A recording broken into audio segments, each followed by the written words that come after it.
한 목소리로 같이 봉독하시겠습니다.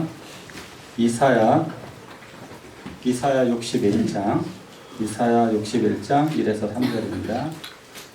시작.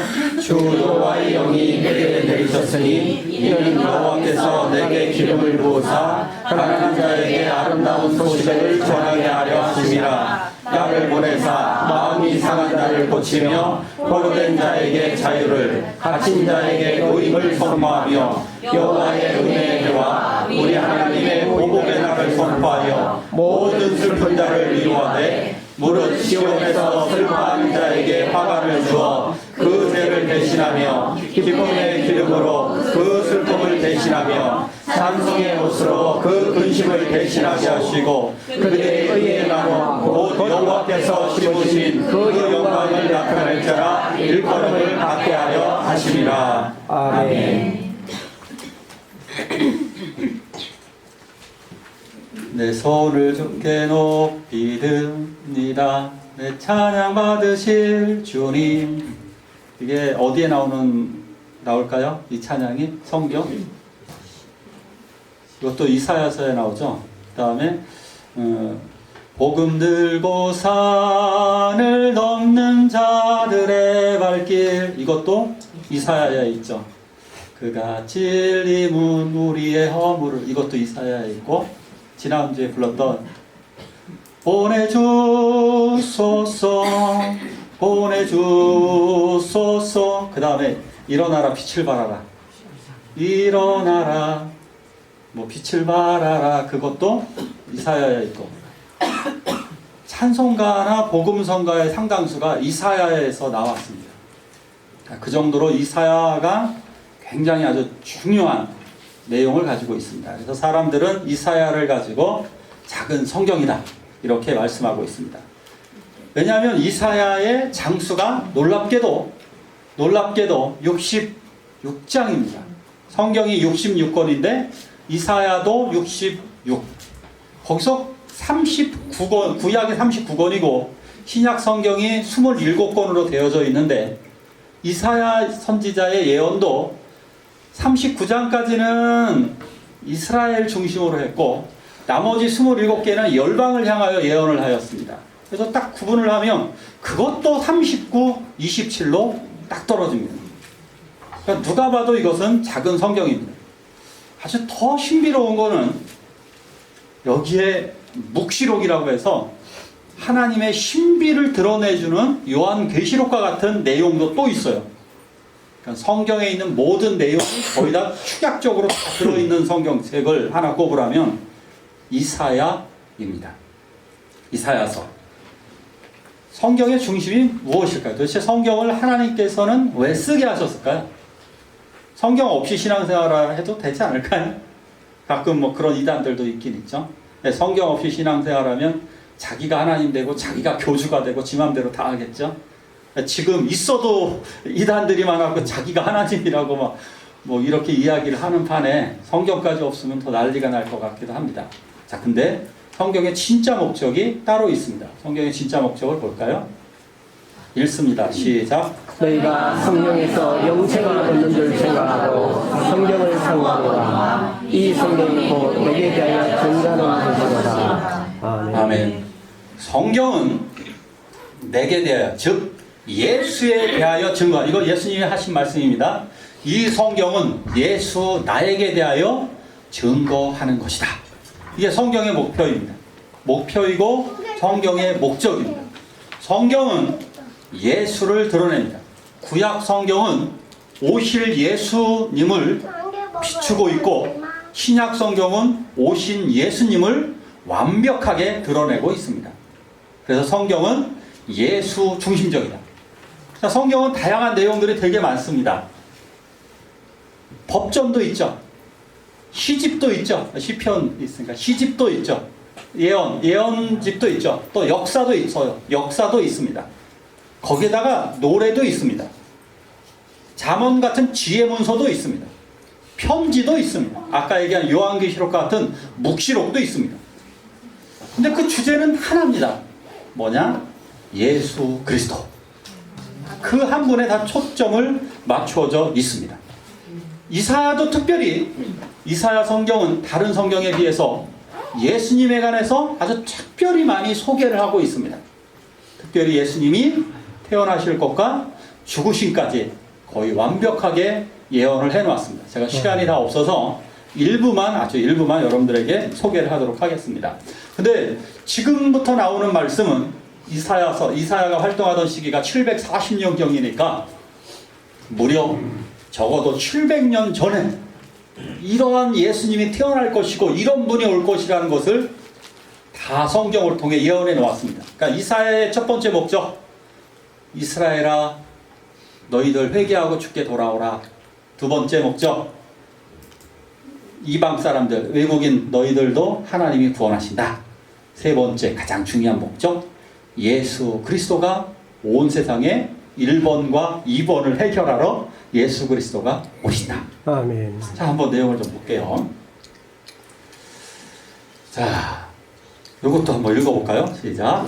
이는 한 아기가 우리에게 낳고 한 아들을 우리에게 주신 바 되었는데 그의 어깨는 정사를 메었고 그의 이름은 기묘자라 보사라 전능하신 하나님이라 영존하시는 아버지라 평강의 왕이라 것이니라. 아멘. 요것도 노래로 만드신 분들이 있어요. 우리는 성가곡이 갖고 너무 힘드는데 제가 부를 때는 되게 아주 신나고 좋은 그 찬송가 성가곡집이 하나 있습니다. 예수님이 태어나실 것을 말씀하셨습니다. 한 아기가 우리들에게 태어났다. 그런데 그 이름을 보십시오. 이름이 아주 신비합니다. 이름이 기묘자라. 기묘자. 신비한 분이라는 뜻입니다. 예수님의 이름의 뜻은 신비합니다. 왜 신비하냐? 그가 바로 이름의 뜻대로 예수, 구원자이기 때문입니다. 그 이름 아주 신비합니다. 그리고 이거 소개하신 걸 보십시오. 이 아기의 또 다른 신분을 밝혀줍니다. 이 아기가 누구냐? 전능하신 하나님이라. 아기가 전능하신 하나님이랍니다. 너무너무 좋은 거죠. 위대한 겁니다. 우리 하진이가 이렇게 막 다니고 그러면 아이고 애기 귀엽다. 네, 나중에 이렇게 보시면 돼요. 저 아이가 예수와 같은 구원자다. 신기한 겁니다.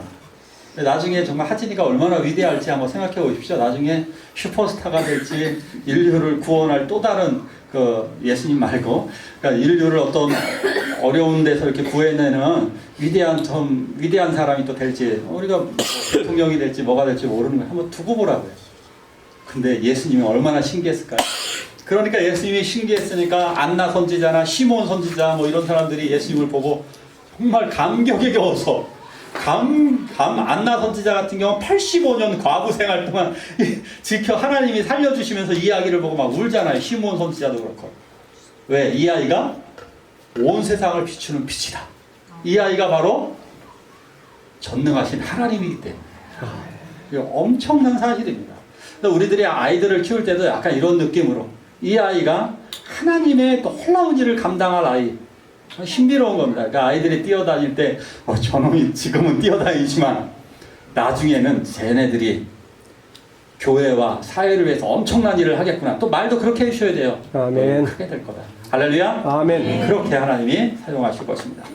자, 다음 말씀 또 볼게요. 이새의 줄기에서 한 싹이 나온답니다. 이새의 줄기에서 한 싹이 나온다. 보통 예수님을 표현할 때 이렇게 얘기합니다. 마태복음 1장 1절에 아브라함과 다윗의 자손 예수 그리스도의 세계다. 세계다. 족보다. 예수 그리스도의 나라이다. 이렇게 볼 수도 있습니다. 그러니까 예수 그리스도를 통한 세계가 누구부터 시작되느냐? 아브라함과 다윗의 자손. 근데 원문을 보니까 다윗과 아브라함의 자손 이렇게 되어 있습니다. 그러니까 정확하게 표현하고 싶은 건 이거예요. 다윗의 자손 예수 그리스도.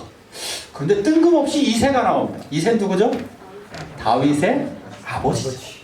다윗의 아버지가 여기에 갑자기 왜 나올까요? 다윗은 왕이고 이새는 그냥 평범한 사람이죠. 단지 아들을 잘 뒀다는 것밖에 하나밖에 없습니다. 그렇게 본다면 이새는 비천한 삶을 살았고 대단하지도 않은 평범한 사람입니다. 즉 이새의 줄기에서 나온 한 싹이라고 하는 의미는 그는 비천한 출생을 가지고 있다. 예수 그리스도는 비천한 삶을 사실 것이다. 이렇게 말씀하시는 것입니다. 우리들 중에 이렇게 얘기합니다. 아유, 야, 나보다 힘든 사람 없어. 나 고생 진짜 많이 했어. 나는 어렸을 때 찢어지게 가난한 집에서 태어났어. 막 이렇게 얘기를 합니다. 제가 제 아내하고 막 이야기를 해보면 대화가 잘 안 통합니다. 왜냐하면 저는 옛날 사람 같은 느낌을 저 지금 그런 말씀 제 아내가 이해를 못합니다. 저기 어디 가서 우아기 좀 갖고 오라고. 이게 자켓을 우아기라고 그러잖아요. 그리고 저기 가서 스봉 좀 갖고 오라고. 스봉 바지. 저는 어렸을 때부터 이렇게 군부를 떼는 집에서 고등학교 때까지 군부를 떼며 살았는데 제 아내는 군부를 떼본 적이 없다고 그러더라고요. 할머니 댁에 가야 간신히 그러니까 옛날 사람들 입장에서 보면 아주 가난하게 사는 거죠. 저는 초등학교 3학년 때까지 고무신을 신고 다녔습니다. 근데 고무신 밑창이 빵꾸 나서 못했는데 제 아내는 고무신 한 번도 신어본 적이 없다고 그러더라고요. 근데 제가 조금 더 비천하게 살았습니다. 근데 그리스도보다 비천하신 분 있나요? 예수보다 나는 더 비천하게 살았다. 예수는 속국에서 태어났습니다. 속국. 뭡니까? 로마의 속국. 아주 망해가는 나라에서 태어났습니다. 예수님이 돌아가시자마자 40년 후에 망하니까 망할 나라에서 살았습니다. 사실상. 이스라엘이 로마에 지배당하고 있었잖아요. 당시에. 그런 나라. 동네는 어디서 태어났습니까? 가장 작은 동네 베들레헴. 태어난 장소가 어디야? 마구간. 마구간에서 태어난 것까지는 뭐 그럴 수 있다 칩니다. 근데 왜 하필이면 아이를 또 구유에 누여야 될까요? 요 뒷집에 가서 구유에 한번 보십시오. 거기 아기를 누일 만한지. 양고들 집사님 한번 보시면 내가 여기에 과연 아기를 누일 수 있을까? 구유에 누이신 분 없잖아요. 외양간에서 태어나신 분도 없지 않습니까? 거기다가 태어나자마자 이집트로 도망을 가셨습니다. 도망자 신세입니다. 이렇게 비극적으로 살아갈 수가 있습니까? 이렇게 비천할 수가 있습니까? 도망자보다 비천한 게 어디 있네요. 뭐 예수님이 도망 다니니까 멋있어 보입니까? 그게 아니잖아요. 가장 비천하고 가장 비극적인 도망자 생활이 시작된 겁니다. 돌아와서 사신 동네는 더 아주 이상합니다. 나사렛입니다. 나사렛. 무슨 선한 위대한 사람이 나올 수 있느냐라고 말했던 말입니다. 그 동네는 쓰레기 동네야 라고 하는 이미지입니다. 예, 그런 동네에서 자라셨습니다. 직업은요? 목수가 뭐 멋있는 목수 아닙니다. 허드렛이라는 막노동꾼입니다. 막노동꾼 뭐 그런 비슷한 하층 직업에서 자란 겁니다. 그런 곳에서 일하시면서 살았습니다. 가장 비참하게 사셨는데 거기다가 삶도 떠돌아다니셔야만 했던 예수님의 공생의 기간 3년.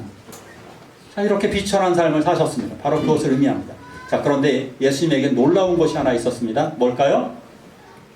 여호와의 영, 성령이 그 위에 임하셨습니다. 할렐루야. 아멘. 성령이 임하시자 변했습니다.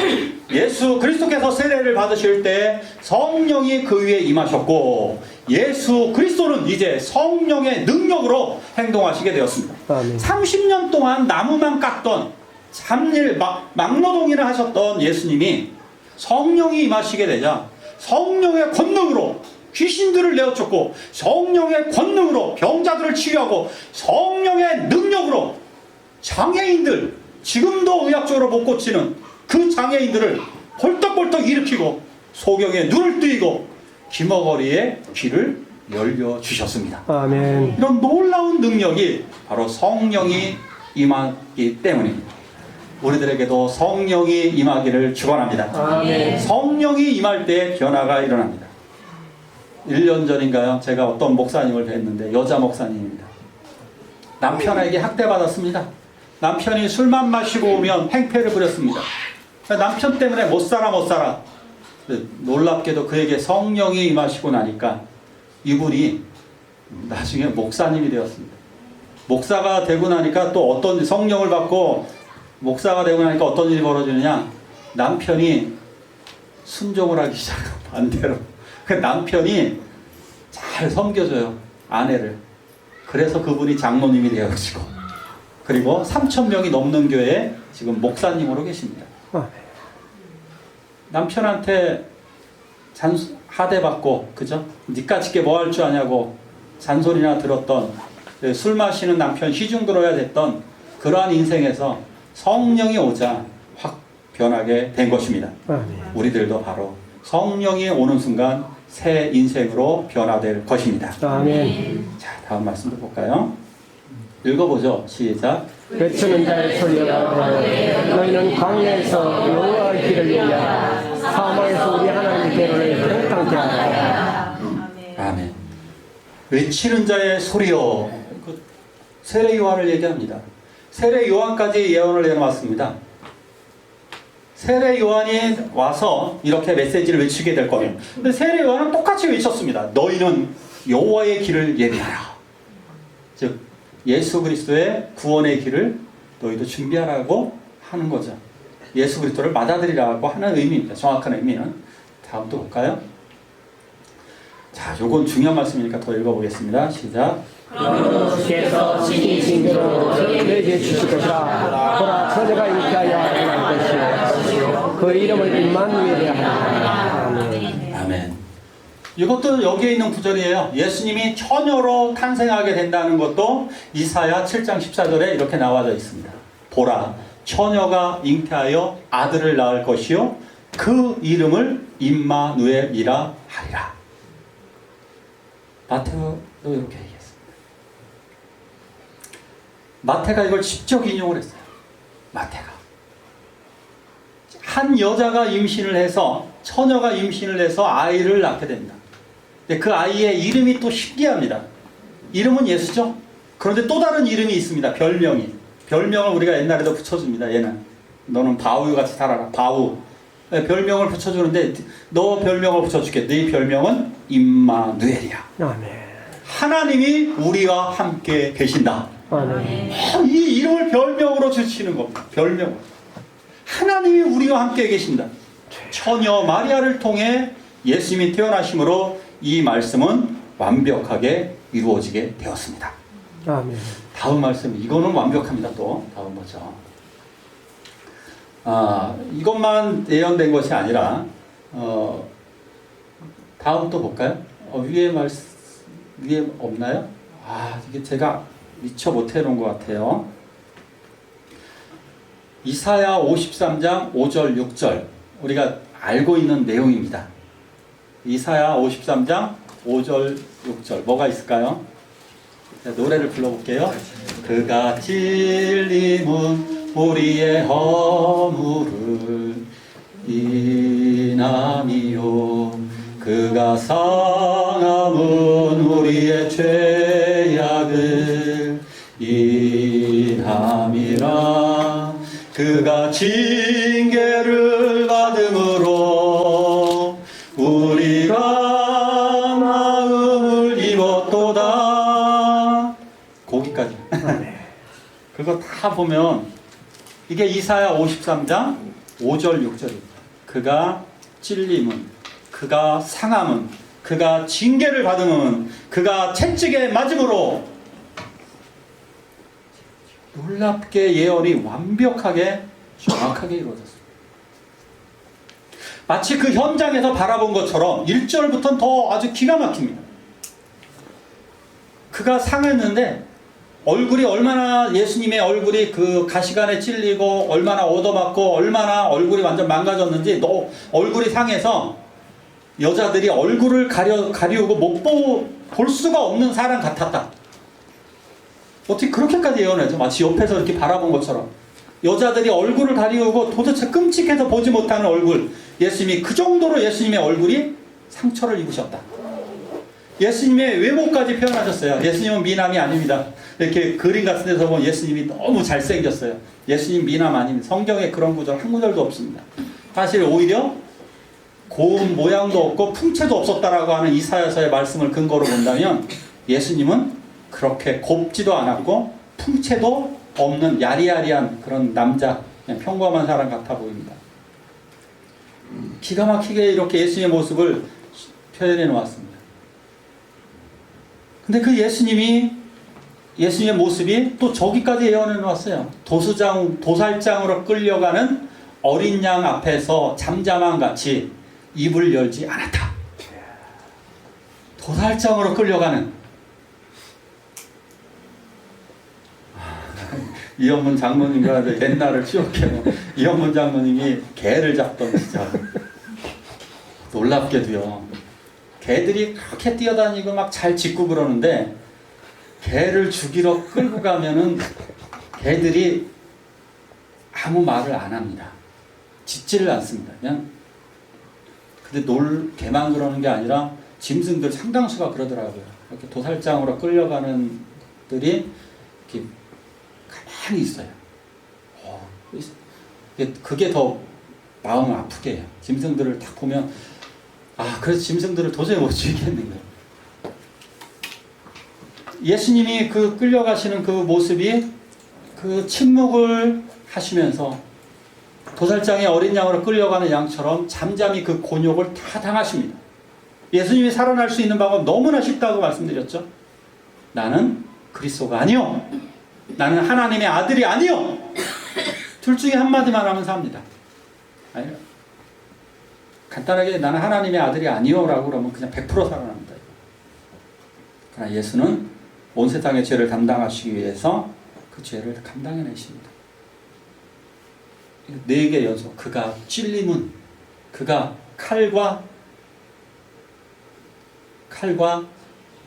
가시의 찔림은 그러니까 창과 가시의 찔림은 우리의 허물을 인하며 그가 상함은 그가 매맞고 온몸이 상함은 우리의 죄악 때문이라.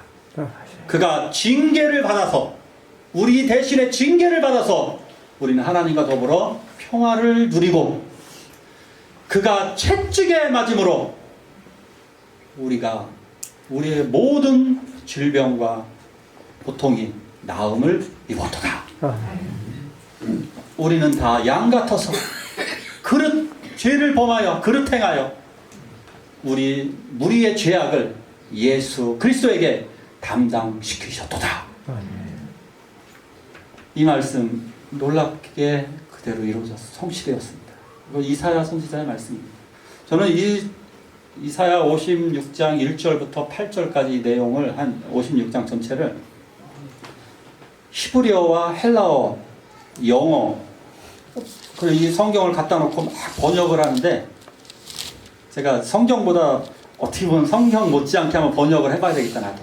그러니까 정확하게 그래서 내 말로 이해하기 좋게끔 한번 옮겨보자. 옮겨서 한번 해본 적이 있습니다. 정말 펑펑 울었습니다. 어떻게 이렇게 쓸 수가 있을까? 어떻게? 저는 이 말씀을 보면서 제가 그렇게 감동받았던 부분은 혹시 영어로다가 영어 되시는 분은 이거 영어 성경으로 영어만 하다가 번역을 해보세요. 얼마나 놀라운 장면인지. 자, 다음 말씀 보겠습니다. 읽겠습니다. 시작.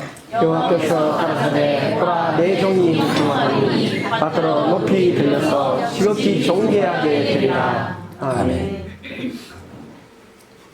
예수님의 부활과 승천까지도 예언해 놓았습니다. 이사야 선지자는. 그가 높이 들려서 지극히 존귀하게 되리니. 예수님은 예수님은 승천을 통해 하나님의 영광, 하나님의 존귀하심, 그가 모든 이름 위에 뛰어나시고 만물 위에 우뚝 서신 그리스도이심을 보여주셨습니다. 그래서 모든 이름이 예수 그리스도 앞에 무릎을 꿇고 주라 시인하게 하셨느니라. 빌립보서 2장 5절부터 11절까지의 말씀도 완벽하게 이 이사야 선지자를 통해 이미 다 보여주셨습니다.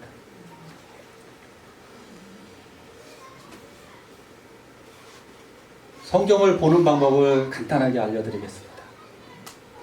성경이 1차는 본인들에게 해당됩니다. 1차 본인. 그래서 그 당시의 사람들을 얘기하는 겁니다. 그 당시 사람들에게 1차 적용이 됩니다. 2차 적용, 그림자라고 그러는데 예수님이 적용이 대상이 됩니다. 세 번째, 바로 그것을 바라보는 우리에게 적용을 해야 됩니다. 성경의 모든 부분을 이렇게 보셔야 됩니다. 대부분. 그러니까 다 뭐 그렇게 볼 수는 없지만 대부분 이렇게 보셔야 됩니다. 예를 들어서 이런 겁니다. 시편 2편에 보면 너는 내 아들이라 오늘날 내가 너를 낳았도다. 시편 2장에 나오는 말씀이죠. 너는 내 아들이라. 이게 누구냐? 이 사람이 도대체 누굴까?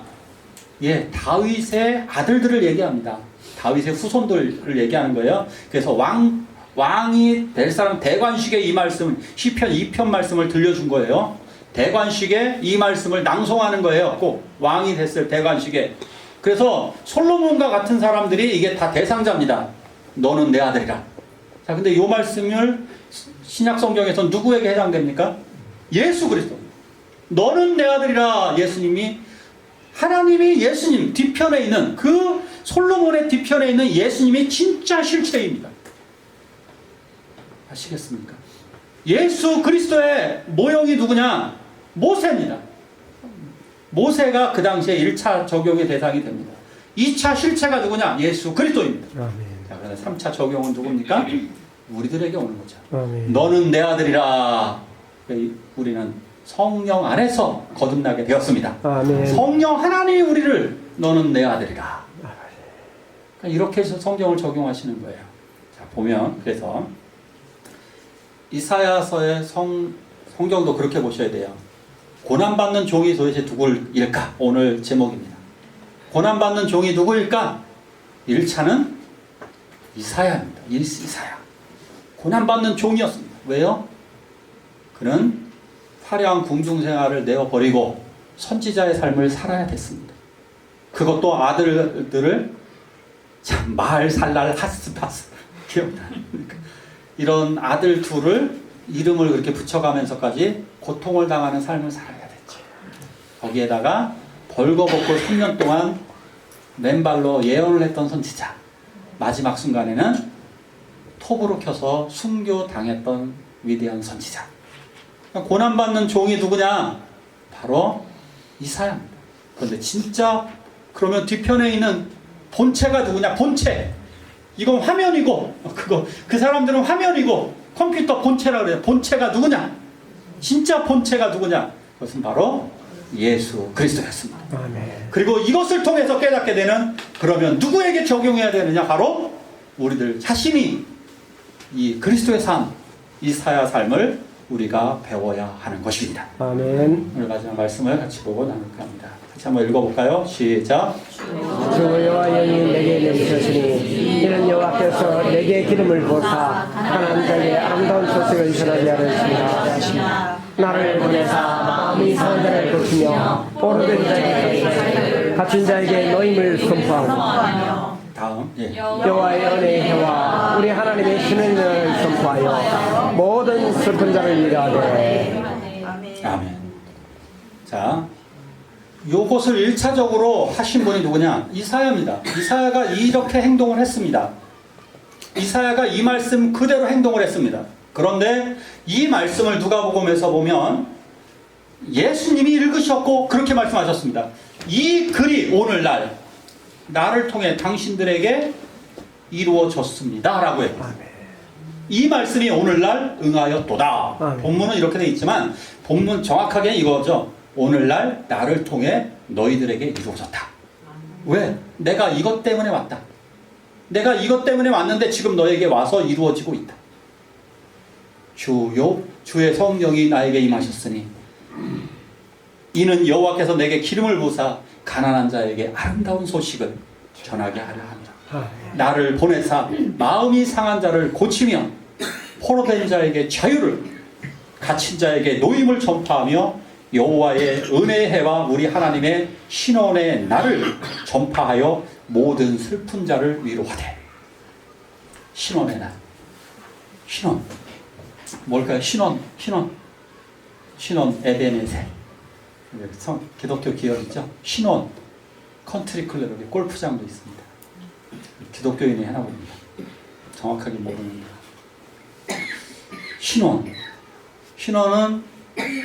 신원은 우리나라 말로 이겁니다. 모든 억울함과 원통함을 풀어주는 것. 이게 신원입니다. 신원, 누가 날 신원해준다. 나의 억울함과 원통함을 풀어주는 것입니다.